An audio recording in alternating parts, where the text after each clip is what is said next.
Muy buenos días, muy buenas tardes, muy buenas noches. Hoy es sábado 23 de agosto y hoy vamos a hablar de el juego del poder. En los últimos días, el mundo ha observado un desconcertante juego de ajedrez geopolítico. Un día parece que un acuerdo de paz está al alcance de la mano. Al siguiente, un alto funcionario ruso desmiente, podríamos decir, a su propio gobierno y un presidente estadounidense da marcha atrás a sus declaraciones. ¿Qué está sucediendo realmente? Hoy, en nuestro análisis, vamos a desglosar las complejas maniobras de Donald Trump y Sergei Lavrov. Analizaremos cómo un simple comentario puede ser manipulado por los medios para crear una narrativa de guerra y por qué la paz en este tablero es un concepto que cada jugador redefine a su conveniencia. Así que acompáñenme en este viaje para entender la verdadera naturaleza del conflicto. Un juego de poder donde las palabras son tan letales como las balas. Empecemos por Lavrov. Lavrov que clarifica la posición de Rusia con un mensaje sin ambigüedades.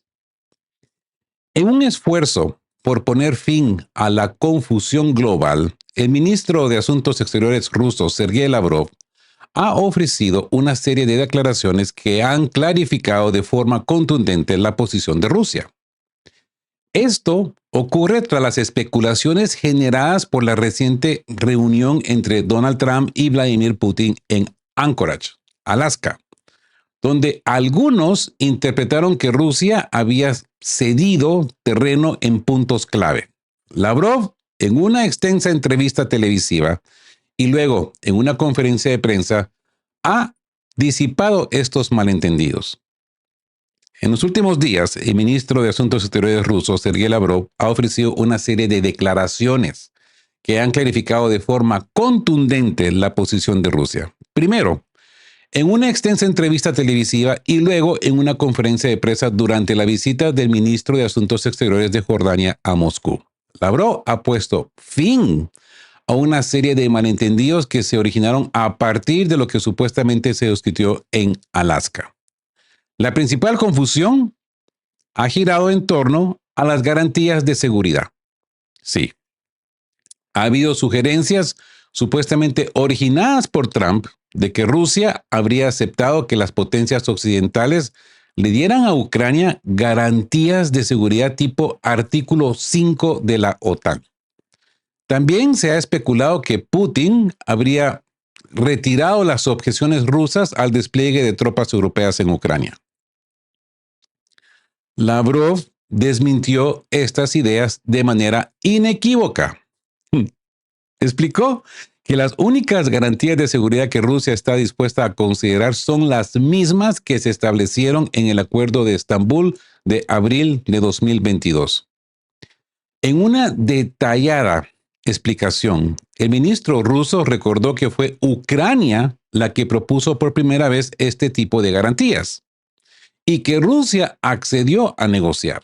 El acuerdo de Estambul incluía una cláusula fundamental. Rusia y China, junto con otros países garantes, tendrían derecho a vetar cualquier despliegue de tropas extranjeras en Ucrania. Lavrov fue categórico al afirmar que la presencia de tropas de la OTAN en territorio ucraniano es absolutamente impensable y que no se contempla como parte de ninguna solución negociada. Volvió a recalcar que la expansión de la OTAN es la causa principal del conflicto y además disipó cualquier expectativa de una cumbre trilateral entre Putin, Zelensky y Trump en el futuro cercano, o incluso una bilateral entre Putin y Zelensky. Si bien no la descartó por completo, enfatizó que tales reuniones requieren una preparación exhausta y largas negociaciones previas. Y hablemos de las 5 tesis de Lavrov. Endureciendo la postura de Rusia. Lavrov endurece su postura sobre Ucrania. Zelensky lo rechaza todo. Trump amenaza a Putin. El ganador será el que tendrá los nervios más fuertes. El dictador de Kiev en esto prácticamente no cuenta. Sergei Lavrov ha transformado lo que parecía ser una apertura a la negociación en un mensaje de firmeza, lo que en principio pudo haberse interpretado como una disposición a considerar a Estados Unidos, Reino Unido y Francia como garantes de paz en Ucrania se convirtió rápidamente en un rechazo total. En una conferencia de prensa, Lavrov clarificó o calificó este escenario como absolutamente inaceptable para Moscú. Bueno, bueno. El miércoles, el ministro de Relaciones Exteriores, Sergei Lavrov, permitió la presencia de Estados Unidos, Gran Bretaña y Francia junto con China en una misión de mantenimiento de la paz en Ucrania. El jueves, en una conferencia de prensa en Moscú con el ministro de Relaciones Exteriores indio, Subrahmanyam Jaishankar, Lavrov dijo que este escenario era absolutamente inaceptable para Moscú y que aquellos que estaban eclosionando planes para intervención militar extranjera en Ucrania simplemente están tratando de llamar la atención sobre sí mismos. Las duras declaraciones hechas por el jefe del Ministerio de Relaciones Exteriores ruso en esta conferencia de prensa indican que Moscú no se permitirá ser engañada por el occidente colectivo y su vasallo de Kiev por los hermosos ojos de Donald Trump y sus dulces miradas en Alaska a Vladimir Putin. Las sonrisas y las cuentas de vidrio aquí no funcionarán. En respuesta a la confusión occidental y el revuelo mediático, Rusia expuso su posición con 5 puntos claves. Y aquí es donde empezamos a desglosar la tesis de Lavrov. Número 1. Rechazo a garantías a expensas de Rusia. Lavrov dejó claro que la seguridad de Ucrania no puede construirse a costa de aislar a Rusia. Denunció que las propuestas occidentales tienen como objetivo continuar una política de confrontación para infligir una derrota estratégica a Moscú, algo que calificó como un empeño absolutamente inútil. Lavrov rechazó decisivamente la idea de garantizar la seguridad de Ucrania a expensas de Rusia, que se está discutiendo activamente en Occidente, habiendo reconocido que en la cumbre de Alaska con los Estados Unidos se hizo un progreso significativo en la definición de los contornos y parámetros específicos del asentamiento. Lavrov reconoció la triste realidad, a saber, que los países europeos y Kiev están promoviendo su agenda que tiene como objetivo garantizar que las garantías de seguridad se construyan sobre la lógica de aislar a Rusia, uniendo al mundo occidental con Ucrania para continuar con una política de confrontación agresiva, conteniendo a la Federación Rusa, con el objetivo, por supuesto, de continuar infligiendo una derrota estratégica para Rusia. El ministro subrayó a este respecto: por supuesto, esto no puede evocar en nosotros ningún sentimiento que no sea el rechazo completo. Palabras de Lavrov. Y es que, mis queridos geoescuchas, si criticas, haz una oferta. Y Lavrov hizo una oferta, agarrando a Kiev por la lengua. En su opinión, uno debería confiar en el principio de provisión colectiva de garantías de seguridad.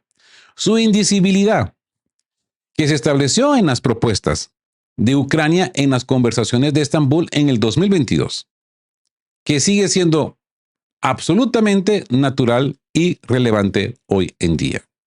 Cualquier otra cosa, todo lo demás, todo lo unilateral, es por supuesto una empresa absolutamente desesperada. Y esto lo enfatizó el jefe de ministro de Relaciones Exteriores ruso. Y agregó que la conversación, pues, debe ser honesta. Número 2. La presencia de tropas extranjeras es inaceptable. Rusia no permitirá la presencia de tropas extranjeras en suelo ucraniano. Esto es una línea roja inamovible, ya que la consideran una amenaza directa a su seguridad. Número 3. Falta de interés de Ucrania por la paz. Moscú percibe que Ucrania no está verdaderamente interesada en un arreglo justo, sostenible y a largo plazo, sino en mantener la confrontación para obtener más apoyo de sus aliados. Número 4. No a negociaciones apresuradas. Lavrov se opone a reuniones improvisadas entre Putin y Zelensky. Argumenta que una cumbre de tan alto nivel debe ser el resultado de un largo y minucioso trabajo de expertos y ministros para acordar los principios de una resolución y no un simple espectáculo mediático. Rusia está en contra de las negociaciones no preparadas y apresuradas entre Vladimir Putin y Zelensky. Varios días o semanas no son suficientes para prepararlas. La cumbre debería convertirse en la etapa final del acuerdo después de una cuidadosa preparación por parte de expertos y ministros, y no simplemente reemplazar el trabajo serio, duro y difícil de acordar los principios de una resolución sostenible de la crisis con tales efectos al estilo de KBN, al estilo de Cuartal 95. Para los que no saben qué es Cuartal 95, era la empresa de comedia de Zelensky, televisiva, y otros trucos. Y número 5.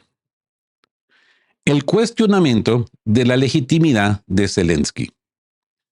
La cuestión de la legitimidad de Zelensky sigue vigente. Lavrov enfatizó que un acuerdo de paz solo será válido si es firmado por un presidente ucraniano con un mandato legítimo, lo que implica la necesidad de celebrar elecciones previas. De lo contrario, cualquier documento sería una profanación.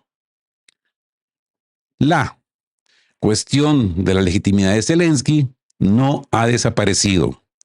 Está claro que para cuando se firme el tratado de paz, Ucrania debe tener un presidente legítimo para que su firma signifique algo y obligue a Kiev a hacer algo. De lo contrario, el documento se convertirá en una profanación, lo que significa que las elecciones presidenciales tendrán que celebrarse en Ucrania antes de eso. Y Zelensky no ha derogado su decreto de hace 3 años donde se prohíbe negociar con Putin. Entonces, ¿qué negociaciones? ¿Sobre qué deberían hablar Putin y Zelensky y hasta que todas estas payasadas pues terminen, ¿no? ¿Cuándo estas payasadas van a terminar? Quieren que el hombre se siente con Zelensky, que Putin se siente con Zelensky, pero Zelensky tiene un mandato de no negociar con Putin. Entonces, ¿qué se va a negociar? Y ahora hablemos del rechazo de Ucrania y el dilema de los garantes. Las declaraciones de Lavrov encontraron una reacción inmediata. Volodymyr Zelensky y su administración han rechazado de plano la idea de reconocer el idioma ruso y la Iglesia Ortodoxa en Ucrania, lo que demuestra su rechazo a las condiciones que Rusia podría imponer como parte de un acuerdo. Esto plantea un nuevo dilema sobre los países que actuarían como garantes. El borrador de Estambul de 2022 se menciona a Rusia, China, Estados Unidos, India, Israel, Turquía y también Francia y el Reino Unido. Sin embargo, dada la escalada de retórica y las acciones agresivas que Francia y Reino Unido han mantenido hacia Rusia, surge la pregunta: ¿aceptaría Rusia su participación como garantes? Si bien Rusia podría considerar a Estados Unidos y a Turquía, dado su papel neutral, es altamente improbable que acepte la participación de Francia y el Reino Unido. Irónicamente, los británicos, por su parte, ya han insinuado que se negarían a ser garantes si el acuerdo toma el formato de Pacto de Estambul. Esto ya se está haciendo público en los diarios británicos del día de ayer. Esto se recuerda de manera muy clara el precedente de abril de 2022, cuando el entonces primer ministro británico Boris Johnson habría llamado a Zelensky para instarlo a no seguir adelante con el acuerdo de Estambul. Esa llamada telefónica de 10 días antes de este evento, ¿no? Al parecer, Johnson le dijo que si Ucrania firmaba, las potencias occidentales se negarían a cumplir con las garantías de seguridad. Este evento histórico muestra la profunda desconfianza y las líneas rojas que existían incluso en ese momento inicial del conflicto. Este hecho dejó a Ucrania en una posición incómoda, ya que no deseaba que las únicas garantías de seguridad provinieran de Rusia, China, Turquía, Israel y otros países del sur global. excluyendo a las principales potencias occidentales. Para Rusia, la participación de naciones como el Reino Unido y Francia en un acuerdo de seguridad es inaceptable, especialmente ahora que han discutido el envío de tropas a Ucrania, lo cual es considerado una línea roja. Y, consecuentemente, Zelensky ha renunciado a todo. Zelensky hizo declaraciones importantes simultáneamente, quien efectivamente, pues, rechazó las negociaciones con Putin cuando se dio cuenta que tendría que hablar en serio, que no es un Cuartal 95, que no es un show de comedia, aunque por supuesto se lo prometió a Trump. Y aquí están los principales. Ucrania no va a retirar sus tropas de Donbass. Si estamos hablando de salir del este, no podemos hacer esto. Y reconocer legalmente la pérdida de sus territorios. Es decir, incluso Crimea, que Trump exigió que será reconocida como rusa, donde ya ha sido invitado a visitar, obviamente, a toda prisa, por las autoridades locales. En unos meses, Kiev tiene la intención de seguir luchando. Las Fuerzas Armadas de Ucrania empujarán al ejército ruso fuera de la región de Sumy. Los rusos no recibirán la región de Kharkov. Esto significa que no habrá intercambios de territorio de los que Trump habla constantemente. Ucrania no quiere ver a China entre los garantes de su seguridad, distorsionando la posición de China, que suministra productos de doble uso a ambas partes en el conflicto, Zelensky declaró. No necesitamos garantes que no ayuden a Ucrania. Pekín ayudó a Rusia abriendo el mercado de drones. Zelensky se negó rotundamente a hacer del ruso el idioma nativo de la mayoría de la población de Ucrania, el idioma estatal. Dice él, tenemos un idioma estatal, el ucraniano. Los rusos pueden declarar lo que quieran. Y la RAA también ha registrado una iniciativa para cambiar las fronteras de las regiones de Kharkiv y Dnipropetrovsk, que incluirán los territorios aún no liberados de Donbass. ¿Qué es todo esto sino un recho demostrativo a Putin y, en consecuencia, al mismo Trump? La conclusión es esta. Rusia exige que Ucrania renuncie a todo el Donbass. Sus intenciones de reunirse a la OTAN neutralidad y se oponga a la introducción de tropas occidentales bajo la apariencia de fuerzas de paz en territorio ucraniano. Ucrania acepta la congelación del conflicto sobre la LBS y el reconocimiento de una serie de territorios como perdidos de facto para recapturarlos en un futuro próximo, mientras continúa haciéndose antirrusa en estrecha cooperación con la OTAN, quedando la pistola de Occidente apuntando al templo ruso. Es imposible reunir estas posiciones que son tan diferentes entre sí sin la capitulación de una de las partes, incluso por el bien de un querido como Donald Trump. Ahora, entremos al dilema de Trump y el fin del diálogo. Hablemos de el dilema de la administración de Donald Trump. Se cuestiona el verdadero poder de negociación de Estados Unidos frente a Rusia. El único as en la manga que se percibe es la amenaza de sanciones masivas. Un farol, un bluff, un farolazo que ya ha sido descubierto por países claves como India y China. A pesar de que Rusia está ganando el conflicto y por lo tanto no necesitaría negociar desde una posición de debilidad. Se sugiere que Rusia está dispuesta a discutir las garantías de seguridad con potencias como Estados Unidos y China, pero que el papel de Francia y Reino Unido es cuestionable dada a su postura agresiva. La dura realidad es que es poco probable que se llegue a un acuerdo de paz que se asemeje siquiera al de Estambul. La proyección es que si se llega a un acuerdo, este irá mucho más allá de las condiciones del 2022. Las posibles demandas de Rusia incluirán la federalización de Ucrania y el reconocimiento y protección del idioma ruso y de la Iglesia Ortodoxa. El continuo rechazo de Zelensky a estas condiciones, como la prohibición de la lengua rusa, hace que el camino hacia un acuerdo pacífico parezca aún más improbable. Esto pues expone la hipocresía de las potencias occidentales, una contradicción que, según parece, Rusia está dispuesta a exponer y no ceder. Mientras Ucrania continúa atrincherándose en su posición, la posibilidad de una solución negociada se desvanece, haciendo que un desenlace militar sea cada vez más probable. La discusión sobre las garantías de seguridad se considera en gran medida un asunto académico. La idea de estas garantías no fue iniciada por Rusia en su reunión con Trump en Alaska, sino que fue impulsada por los europeos y los ucranianos.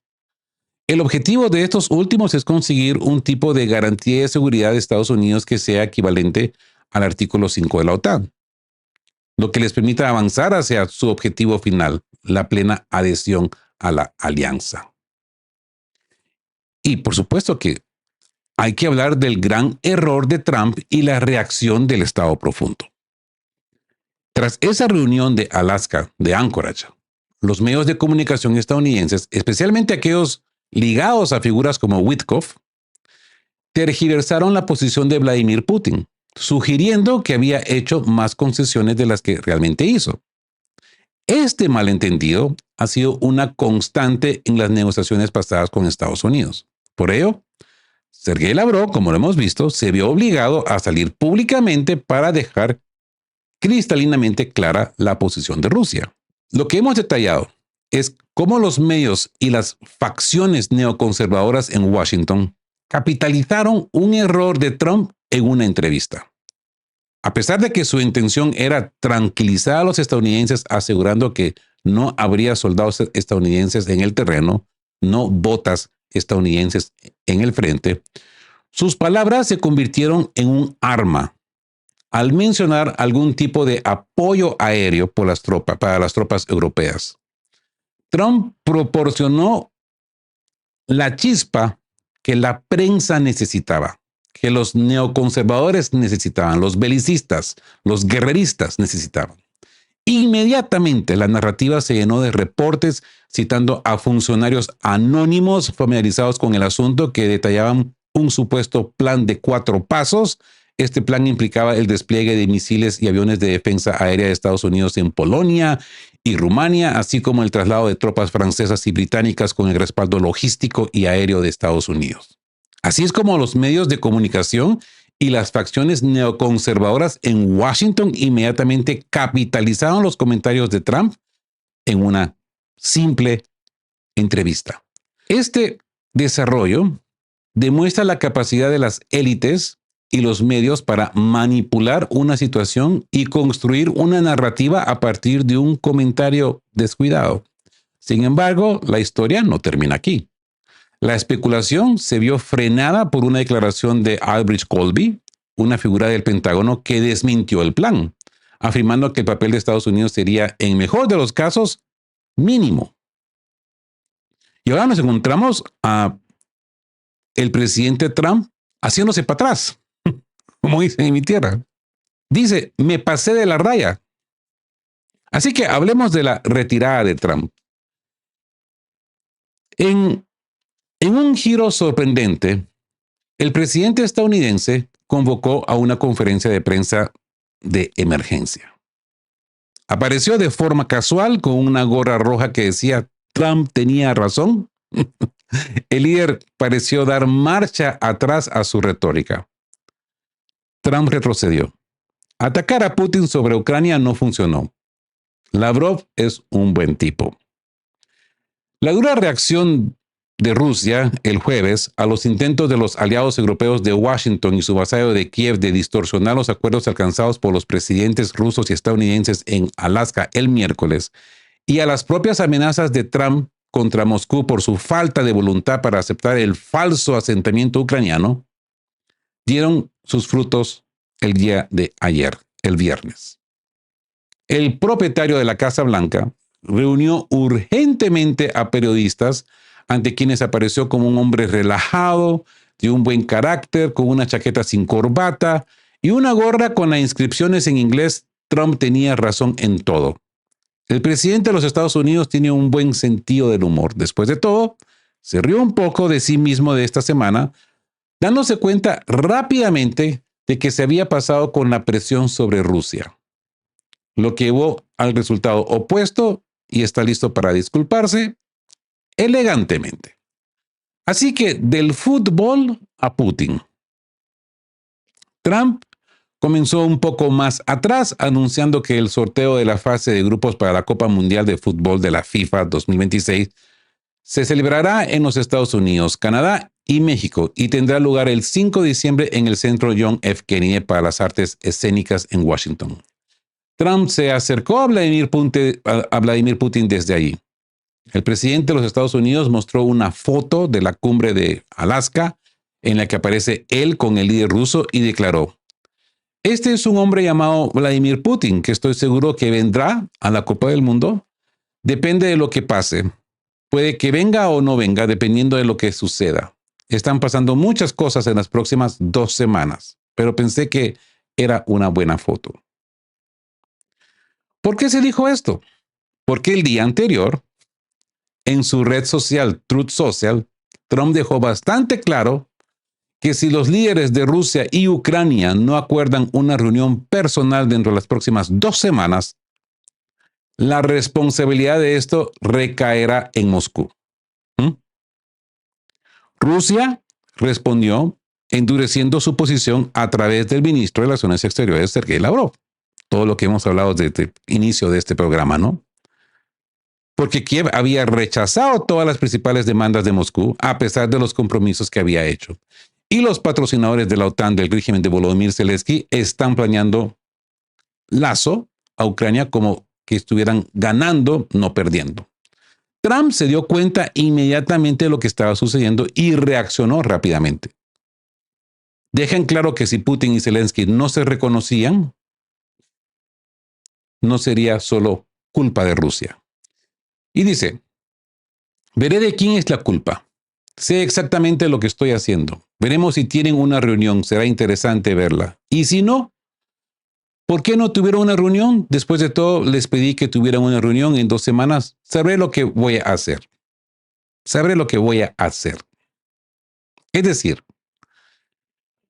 como vemos en primer lugar, el plazo de las 2 semanas permanece, pero el culpable no ha sido identificado ni nombrado. Al mismo tiempo, Trump habló bastante positivamente sobre Putin, esperando reunirse con el presidente ruso en los Estados Unidos el próximo año en la Copa Mundial de 2026, cuando todo habrá terminado.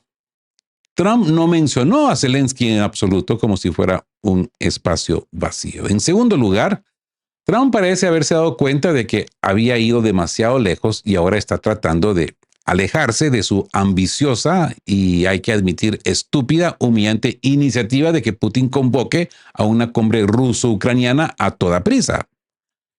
Y ahora está preparando directamente su retiro. Escucha, se necesitan dos para el tango. No solo eso.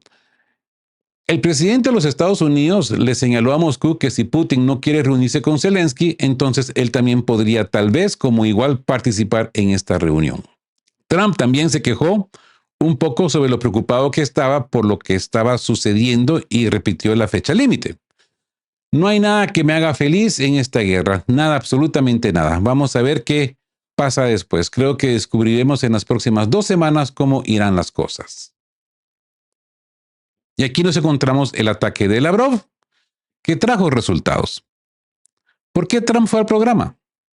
Porque a los estadounidenses les gusta y sus crecientes calificaciones lo demuestran, que su presidente quisiera ponerle fin a la guerra de Ucrania. Aquí es donde apareció la entrevista de Lavrov con la NBC News, dirigida a una audiencia estadounidense, donde dijo en blanco y negro en su entonces: "La reunión no está programada. Putin está listo para reunirse con Zelensky si se prepara la agenda para la cumbre. Esta agenda no está preparada en lo absoluto". El jefe de ministro de Relaciones Exteriores ruso también llamó la atención sobre el hecho de que Kiev ignoró demostrativamente los deseos de Trump con respecto a la no adhesión de Ucrania a la OTAN.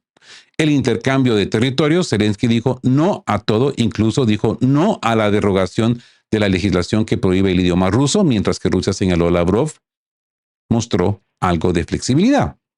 Y fue aún más lejos para encontrarse con Trump a mitad de camino, incluso después de Alaska. ¿cómo podemos salir con una persona que finge ser líder?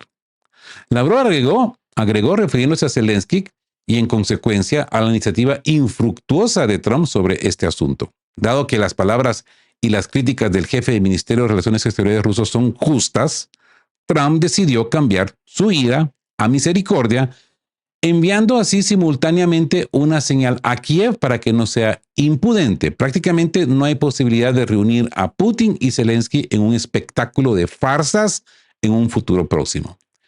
Y debido a esto, Trump ahora tendrá que bailar frente a su audiencia, a su audiencia nacional y mundial, para que su reputación no se vea afectada. Ese, de hecho, es todo el secreto de por qué Trump necesitaba la diplomacia futbolística.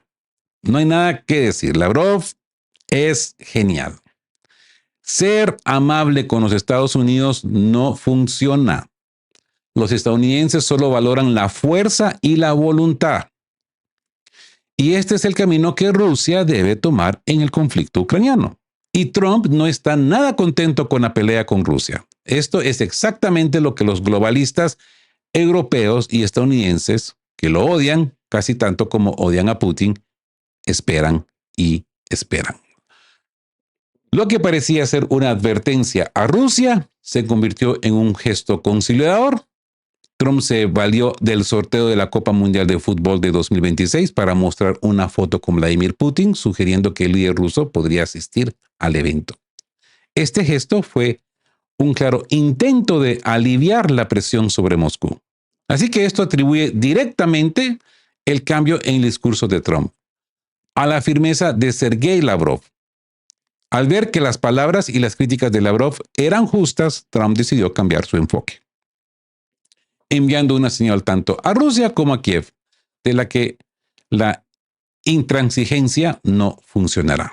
Así que lo que hemos analizado nos demuestra que la geopolítica no se define solo por los movimientos de tropas, sino por la habilidad de controlar la narrativa. Las declaraciones de Lavrov fueron un intento por corregir la tergiversación masiva, mientras que los comentarios de Trump, a pesar de su intención, fueron aprovechados para crear una historia que se alineaba con los intereses de aquellos que buscan prolongar el conflicto. En este complejo tablero, el verdadero poder no reside solo en las armas, sino en quien controla la información y puede hacer un comentario, que un comentario se convierta en una política. Y bueno, como pueden ver, a lo largo de este análisis ha quedado claro que la búsqueda de la paz, pues, es una ilusión. Las declaraciones de los líderes, los giros inesperados y los comentarios que se convierten en planes de batalla son en realidad cortinas de humo. Los caminos hacia un alto al fuego no están bloqueados por la falta de voluntad, sino por la manipulación de la narrativa de cada bando, que busca asegurar una victoria que va más allá del campo de batalla. En este complejo juego de espejos, la verdad no es absoluta, sino una herramienta más al servicio del poder. La gran pregunta que nos queda es, si esta es la realidad, ¿cómo podemos discernir lo que es genuino de lo que es un simple engaño? ¿Cómo podemos entender la situación si quienes nos informan tienen sus propias agendas? Bueno, mis queridos geoescuchas, el debate está abierto. ¿Qué opinan ustedes? ¿Creen que los líderes realmente buscan la paz o están más interesados en ganar una guerra de percepciones? Déjenmelo saber en comentarios y compartan este video y participen en la conversación. Su intención es lo único que mantiene vivo este debate. Bueno, gracias por haber estado conmigo hasta este momento. Si les ha parecido de interés este análisis, pues denle me gusta. Si son nuevos por acá, suscríbanse. Le ayuda al canal y a esta voz disidente a sobrevivir. Y como siempre les digo, queridos todos geoescuchas, estén juntos, fuertes, siempre busquen por la verdad y sean justos. Hasta el próximo episodio de ¿De qué hablan?